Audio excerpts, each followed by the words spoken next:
Alright guys, Scrappy again today. Hope you're all doing well and enjoying your day so far. And as ever in the Call of Duty League, the biggest open secret in esports, and certainly in Call of Duty esports, is only lurking just slightly underneath the surface. It was a big talking point this most recent season in 2024, and Shotzzy is bringing it up yet again last night, saying that back in the day, those that used what you may call performance enhancing, let's say chemicals or whatever, they were pretty minimal in their number. Nowadays, it's more so who doesn't take it rather than who does. Out of the 48 players in the league going into next season, how many do we think may be on the bean? Very much interested to your thoughts in the comments below. Hit the like button if you enjoy. Subscribe if you're new as always. I greatly appreciate. Lots to get into today as ever. Firstly, do we think that OpTic Crimsix is actually going to be happening, right? So there's lots of talk about this lately. We know that Kremp has just won that Porsche North America Champion Series, and it was leaked the other day, potentially leaked, by the Porsche Motorsport website, basically, where they talked about Kremp's victory. They talked about his career, his transition from competitive CODs. I mean, not just like he was a competitive COD player, literally the greatest ever by accomplishment, moving over to real life racing. And they literally said in the article that he's now reunited with his old esports team. And, you know, the theory would be that Rafa Racing, who he races for, are happy with Kremp being an OpTic member as well as being on Rafa Racing or whatever. And it would be nice to see Kremp back on OpTic. We know that they've got that. I mean, it's only 5 days away now, that OpTic Legacy match coming up between the OpTic Texas team and between the OpTic Dynasty, as it were. So that's, I guess, why Kenny is. He's had his time back in Tokyo. He seemingly had a great time as well at that, which is great to see. And he's flying back just in time, basically, to get the jet lag out of his system and then play the OpTic Dynasty team in a couple of days on whatever game they're going to play, which I don't think yet has still officially been confirmed. But there is a theory that maybe Kremp, when he plays that game, they're going to do some sort of announcement that Formal, or that Kremp is back with Formal and the other guys in the OpTic gaming team, because everyone else there is under OpTic. And there's just been a theory, it would be nice if some of the bad blood has been resolved, which I think that it has, to have Kremp at least back under the OpTic header, because it's interesting for Kremp. He doesn't make as much content in the COD world as he used to, because he's busy doing other things and winning real life races on the track. But equally, when he does return to the scene, he gives a very entertaining insight, right? It would be cool to see this happen, I think. The question, therefore, was, are they hinting at this? Because we know that OpTic did a partnership with NASCAR before, not like with NASCAR, but with a NASCAR team before. And, you know, people are then talking about their new merch drop that they've leaked. And this definitely looks like, by material, by sizing, by whatever, like a NASCAR jacket is the way that, like, it looks like that to me anyway. Something racing related for sure. And they've got the new cap and everything that Hexa's wearing here. So I think this is coming soon. And people are kind of saying, oh, is this like for Kremp, as it were? I don't really know if it's like that precisely, but I definitely think there might be some sort of parallels to draw. Now, it's not like Kremp's racing NASCAR, like he's racing, obviously, GT4 cars. I think it's what he won the championship with. But yeah, maybe there was something on this. They're doing some sort of NASCAR collab, because they've done it before, right, OpTic, and maybe they're going to do so again. You guys remember this last year when they partnered with Corey Lajoie's car or whatever, right? And, well, here he was with the OpTic logo on the back and the OpTic boys in their jerseys who were pushing the car around. Not, as I say, not the type of cars that Kremp races, but it might be somewhat relevant, and they even did this kind of collaboration as well. So that was happening, you know, 22, 23, they did this for the last couple of years. Presumably Hex and OpTic are going to do it again. Is that related to Kremp? Maybe not, but it could be, which I thought is why I'd briefly mention it. Couple of funny things going into the new season. Thought this is good. Lots of, as we full well know, chals going down over the last few days. I do miss the days of when you could, like, custom create an emblem. I know that, like, even just thinking back to myself, like, some of the emblems that I had back in Black Ops 2, but also some of the emblems that other people had and were running around with, I'm like, yeah, there's no way they're allowing this today. And it's funny to think how long that was, like, just allowed for. I mean, it should, like, I don't really have a problem with it. I think it should be, but it's just, it's maybe it's surprising looking back on some of the things that people were going around with in public lobbies on their custom-made emblems. And I guess some people would report them sometimes, but nobody really did. It was just part of the game.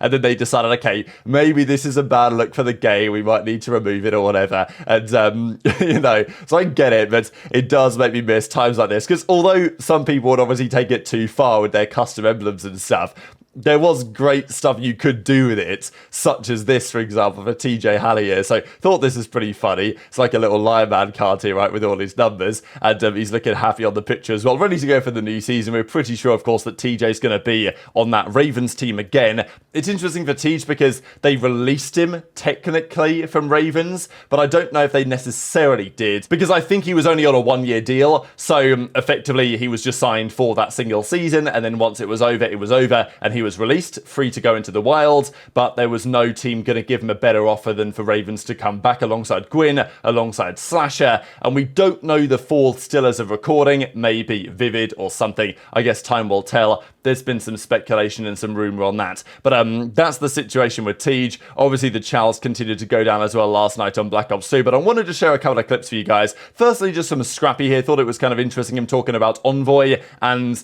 his importance to the lineup going forwards. We know that Envoy is obviously a player that Scrappy gets along with extremely well now on that Toronto Ultra team and has a very, well, good place in the community. His heart in many respects. Obviously, the OpTic days, the Dark Prince, as it were, on the Los Angeles Thieves. Didn't have his best season ever this year in some respects, but Scrappy says it's not all about the numbers. There's more to it than that, and I think that's why. Look, if you had to choose based on the pure numbers, whether Envoy or CleanX was a better option for this Los Angeles Thieves team, maybe you go CleanX just because of his impact or whatever. But I think that Envoy is probably the right pick alongside HyDra, in my opinion. And also, you can argue that at the end of the season, CleanX wasn't as good and Envoy was better for sure. So I think when it comes down to crunch time, Envoy is probably the guy that I would trust in more scenarios than I would CleanX. And also, I think that his playstyle will probably mesh better with HyDra. That's the debate anyway. But Shotzzy was also talking while the Halo World Championship was underway about Adderall, right? The A word or whatever, which it's always just slightly under the surface here in the Call of Duty world. I will say on Shotzzy's side with what he has to say,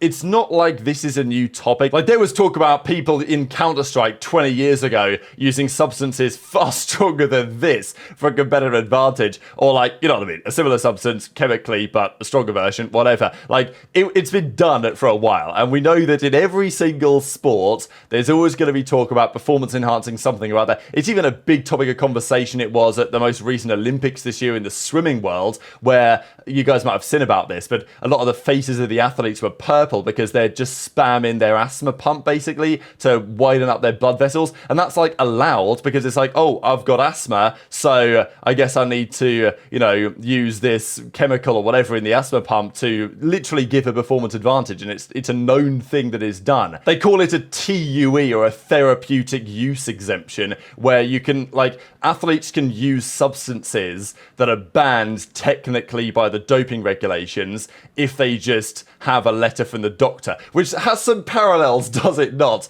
to what goes on in esports as well, with players saying, oh, well, you know, I've got ADHD, so I guess I need this pill, and maybe I don't actually have it, or whatever. Some players do, and that's fair enough, but some don't, and it's kind of like a known thing. So let me share what Shotzzy has to say, and then we'll talk more about it. I mean, I play with Dill. I know what he brings to a team. You know, it's more than just like in-game stats. If you guys look at it, I know, like, I've seen shit about Dill, but there's more than just stats to a player. And Dill had a little stint last year where he wasn't like meshing like HP, but like, bro, he brought that around in the end of the season, and he was probably our best player going into champs, or probably at champs. So I wanted to play with Dill. I brought Dill with me. How many pros do you think take Adderall?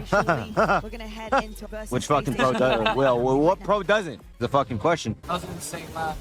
It's just crazy, bro. That shit is just like so crazy.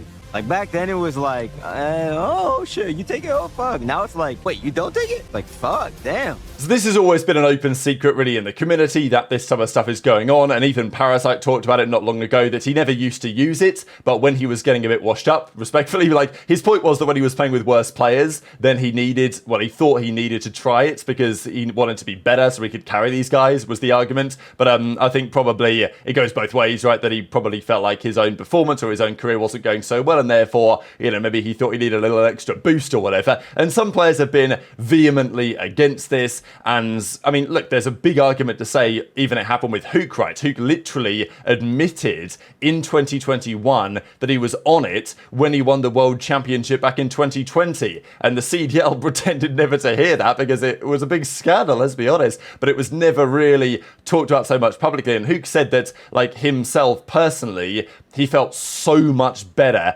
getting off it, because it can be, for many people, a very harmful chemical compound indeed. So in Hook's case, he was, said it was massively beneficial for himself, not only like his personal life, but also in game. He actually felt like he was at least the same player, if not better, without it. But some players disagree, I guess, with that assessment. And the concern is that, well, younger players, as they're getting into the scene, they know that this guy's on it, and they think, well, I've got to be on it as well, especially in the Challengers pit. I imagine that it's absolutely rife down there, even though in the Pro League, some people may not be using it. And I think there's been a general feeling that over the last few years, the number that have been on it has actually been reducing. That's been like my kind of perception anyway. But Shotzzy seems to disagree with that and says, no, back in the day, that's where it wasn't used as much. Whereas nowadays, it's like, oh, you're not on this stuff. Then, oh wow, that's a big surprise. So yeah, I know that it's still used for sure by many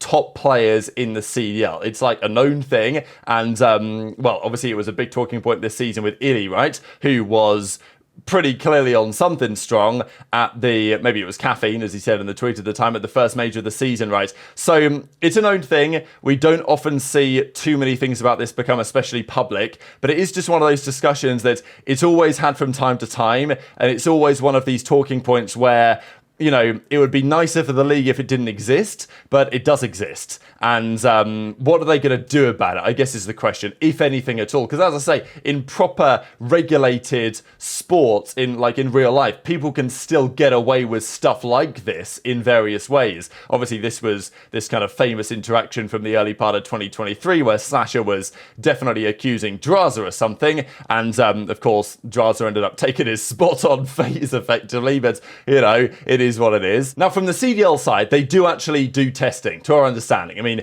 I've never seen a player have a test done, but I'm pretty sure it does happen. I mean, at the World Championship, if you went backstage, there was a door with a piece of paper on it that said substance control testing room or something like that anyway. So I'm assuming they actually did it, and the players have talked about this, that there is, substance testing that happens for the players at the big LAN events of the season. Online, what are you going to do? Let's be honest. The problem is you can do this on LAN and players can have certain substances in their system, which they can do. However, as we've just mentioned on the other examples in regular sports, if you've got an exemption notice for whatever reason, which can either be easy or difficult to acquire, depending on your doctor, I imagine, then it's fine, right? And this is the problem, is that I don't know whether there needs to be, and maybe there is, we don't know the answers to these questions, the league doesn't really talk about it, but whether there needs to be some sort of limit on I don't know, milligrams or percentage in the bloodstream or whatever, right? I don't know.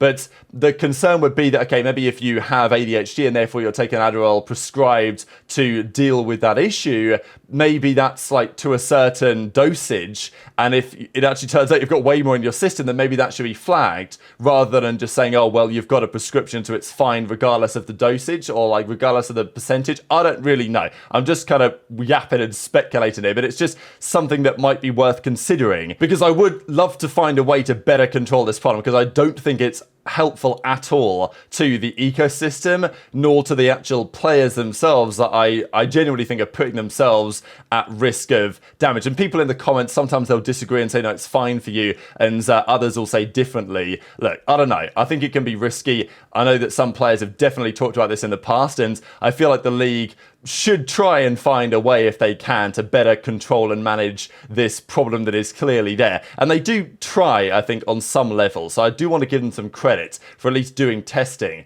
But I don't know if it's really having the desired effect as of yet. But yeah, very much interested in your thoughts as everyone, all this stuff in the comments section below. Hit the like button if you enjoyed. Subscribe if you're new. Take care. And I'll see you next time.